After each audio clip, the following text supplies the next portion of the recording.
All right, today we are digging into one of the trickiest parts of business, making sure your customers actually get what you're selling and see it as, well, obviously awesome. We're going to break down April Dunford's fantastic book on product positioning.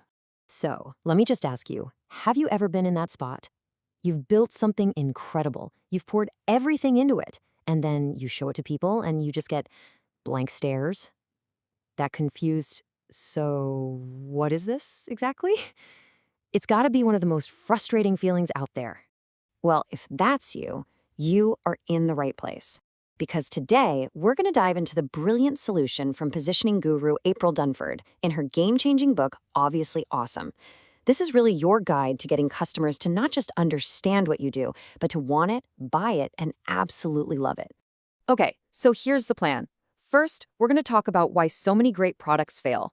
Then, we'll get into the core idea of what positioning really is. It's like setting a scene. After that, we'll walk through the 5 key components of a killer positioning framework. We'll zero in on finding your best fit customers, and then we'll wrap it all up with the big payoff, making your product truly awesome in the eyes of your audience. So, let's start with the problem. Because when a product isn't selling, our first instinct is to think there's something wrong with the product itself. But what if we're looking in the completely wrong direction? See, here's the big idea from the book. Most of the time, it is not a product problem, it's a context problem. If your customers don't have the right frame of reference, they literally cannot see the value you're offering, no matter how amazing your product actually is. And here's a fantastic real-world example of this. There was a startup with this really powerful database product, but crickets. It was a total flop. So they stepped back. And by changing just a few words, by repositioning it as a data warehouse, everything changed. Suddenly, that new context made sense to people. They got it. Sales skyrocketed. It was the same product, but a completely different result. Okay, so if context is the secret weapon, how do we actually create it? This brings us to the core idea of the book, which uses this really cool analogy that makes it all just click. April Dunford says to think about the opening scene of any movie. Right away, you know if you're watching a horror movie, a comedy, a romance, right? That opening scene sets your expectations. And that's exactly what great positioning does for your product. It gives your customers all the clues they need to understand what they're looking at and why they should care. So, let's get a clear definition on the table. Positioning is not an accident. It's a deliberate, intentional act. It's all about carving out that one specific spot where you are the absolute best in the world at doing something that a very specific group of people cares deeply about. Okay, so that's the what. Now for the how. How do we actually build this context? Well, April Dunford lays out a super clear 5-step framework to get us there. These are the 5 building blocks: competitive alternatives, unique attributes, value, target customers, and finally, market category. And listen, the order here is really important. Each step builds on the one before it. So let's break them down one by one. First up, competitive alternatives. You have to figure out what your customers would do if you just vanished tomorrow. And the key here is that it's often not your direct competitor. It could be an Excel spreadsheet or hiring an intern or honestly just ignoring the problem altogether. You've got to see it from their point of view.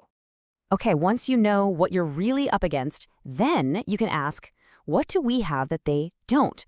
This is where you list out your features and capabilities that are truly unique. This is your secret sauce. And this is where the magic happens. Because people don't buy features. They buy what those features do for them. They buy benefits. The value is the bridge from your secret sauce to your customer's life. It answers their big question, why should I care? Let's make this really concrete. You don't just say your product integrates with QuickBooks. You say it saves you 5 hours of mind-numbing accounting work every single week. You don't sell a 15-megapixel camera. You sell the ability to capture crystal clear family memories that will last a lifetime. You see the difference? It's all about the outcome. Now that you've defined your unique value, you can finally figure out who cares the most about it. This isn't about targeting everyone. It's about finding that specific segment of the market that hears your value proposition and thinks, wow, that's a game changer for me. And last but not least, the market category. This is like the label you put on the box. It helps customers use mental shortcuts to figure you out. Are you CRM for small businesses? Are you email marketing for creators? This instantly frames your product in their minds and sets their expectations. Okay, I want to go back and spend a little more time on finding those target customers because this is so critical. Nailing your positioning means knowing exactly who you're talking to.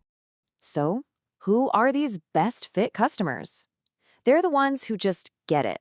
They see your product and the light bulb goes on almost immediately.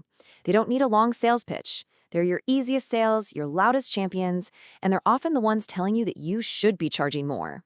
These are the people your entire positioning strategy should be built around. And this leads to some really practical advice, especially for startups or anyone with a tight budget. Don't try to boil the ocean. Don't go after everyone. Instead, narrow your focus. Pour all of your energy into the niche market segment that you can absolutely win. Right now, dominate that beachhead, and then you can expand from a position of strength. So we've gone through the problem, the core idea, and the whole 5-part framework. Let's bring it all home and talk about the payoff. What actually happens when you get this right? When all 5 of those components, the alternatives, your attributes, the value, your customers, and the category, when they all click together perfectly, something incredible happens. Your product's value becomes totally self-evident.